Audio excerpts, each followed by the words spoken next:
अस्सलाम वालेकुम स्टूडेंट्स, आज का हमारा टॉपिक है जीन लिंकेज।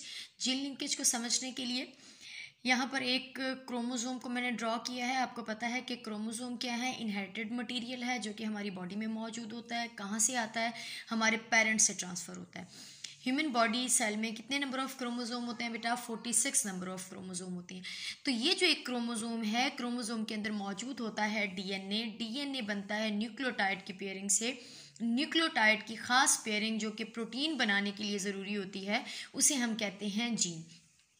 तो यहाँ पर आपको बहुत सारी जीन्स नज़र आ रही हैं। लाइक क्रोमोसोम के अंदर क्या मौजूद है? जीन मौजूद है। जैसे कि यहाँ पर मैंने ग्रीन कलर से उसे शो किया है।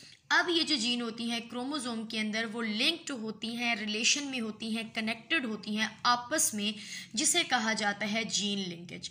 तो दूसरे लफ्ज़ों में जीन लिंकेज बेटा क्या हुआ कि क्रोमोसोम के अंदर मौजूद है डीएनए। डीएनए के अंदर जो मौजूद है इनहेरिटेड यूनिट, जिसे हम जीन कहते हैं, तो वो जो जीन्स हैं वो आपस में कनेक्टेड होती हैं, आपस में लिंक्ड होती हैं, जिसे कहा जाता है जीन लिंकेज। और जो ग्रुप बनता है उसे कहा जाता है लिंक्ड ग्रुप। अब हम देखते हैं कि 23 पेयर ऑफ क्रोमोसोम है, तो 23 जीन लिंकेज मौजूद होंगी। तो वैसे तो 46 नंबर ऑफ क्रोमोसोम है, तो जीन लिंकेज भी 46 होने चाहिए। तो बेटा जो एक पेयर मौजूद होता है, यानी कि 23 के बिल्कुल जैसा होता है 23 पेयर, यानी कि 23 क्रोमोसोम। तो आप कह सकते हैं कि जब एक क्रोमोसोम की बिल्कुल एग्जैक्ट कॉपी पाई जाती है, तो हम 46 जीन लिंकेज नहीं बल्कि 23 जीन लिंकेज को काउंट करेंगे।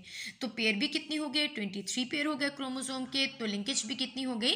23 लिंकेज हो गई।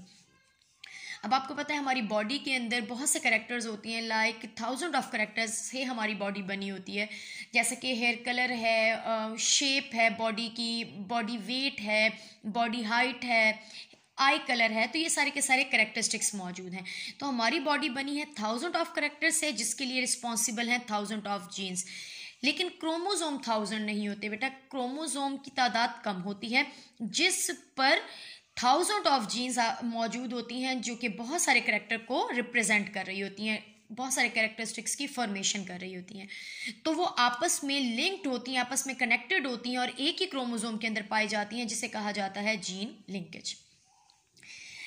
जितनी भी जीन्स हैं वो आपस में लिंक्ड होती हैं और सिर्फ सेग्रीगेट करती हैं ड्यूरिंग क्रॉसिंग ओवर। अब यहाँ पर आपको समझना पड़ेगा मेंडल का लॉ, जो कि था लॉ ऑफ इंडिपेंडेंट असॉर्टमेंट। बेटा जिसने भी वो वीडियो नहीं देखी है, जिसने भी वो लॉ नहीं समझा है, तो इस टॉपिक को समझने के लिए आपको वो मेंडल का सेकंड लॉ समझना बहुत ज़रूरी है, जिसमें हम डाई हाइब्रिड क्रॉस करते हैं। यानी कि हम कितने करेक्टर लेते हैं? 2 करेक्टर लेते हैं।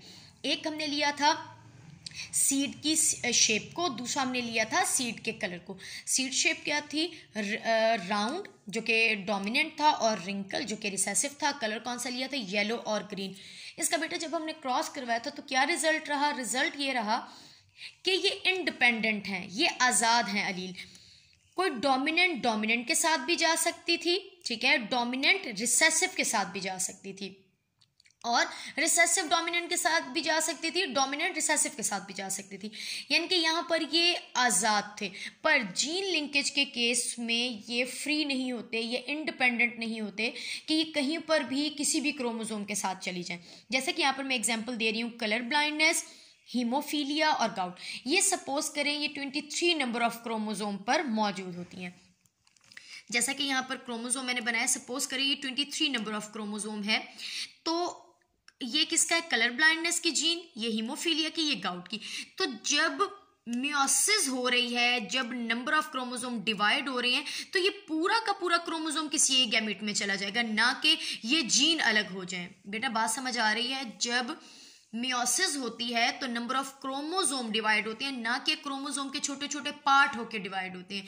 अगर क्रोमोसोम के पार्ट डिवाइड होते तो ये जीन अलग हो जाती, लेकिन क्योंकि ये आपस में लिंक्ड हैं और एक ही क्रोमोसोम में इनका लिंकेज मौजूद है, तो ये पूरे के पूरा क्रोमोसोम जिस तरफ जाएगा, ये तीनों की तीनों जीन भी उसी तरफ जाएंगी। यानी कि आप कह सकते हो कि जो लॉ ऑफ इंडिपेंडेंट असॉर्टमेंट था वो यहाँ पर फुलफिल नहीं होता है, क्योंकि उसके अकॉर्डिंग डोमिनेंट अलील डोमिनेंट के साथ भी जा सकती है, यानी कि ये दो अलील हैं तो डोमिनेंट के साथ भी जा सकती थी, रिसेसिव के साथ भी जा सकती थी। लेकिन यहाँ पर लिंकेज के केस में इस तरह का कुछ नहीं होता। यहाँ पर देखें जो क्रोमोसोम है उसके पास जो ये 3 जीन मौजूद हैं जो कि आपस में लिंक्ड हैं बेटा, ये जब मियोसिस होगी और गैमीट फॉर्मेशन होगी तो इनके टुकड़े नहीं होंगे, इनके पीसेस नहीं होंगे और ये तीनों अलग अलग गैमीट में नहीं जाएंगी, बल्कि क्योंकि ये तीनों एक क्रोमोसोम में है, आपस में लिंक्ड है, तो ये किसी एक ही गैमीट में जाएंगी। और अगर चांस बनता है कि ये कहीं से शफल होती हैं तो वो सिर्फ बन सकता है क्रॉसिंग ओवर में।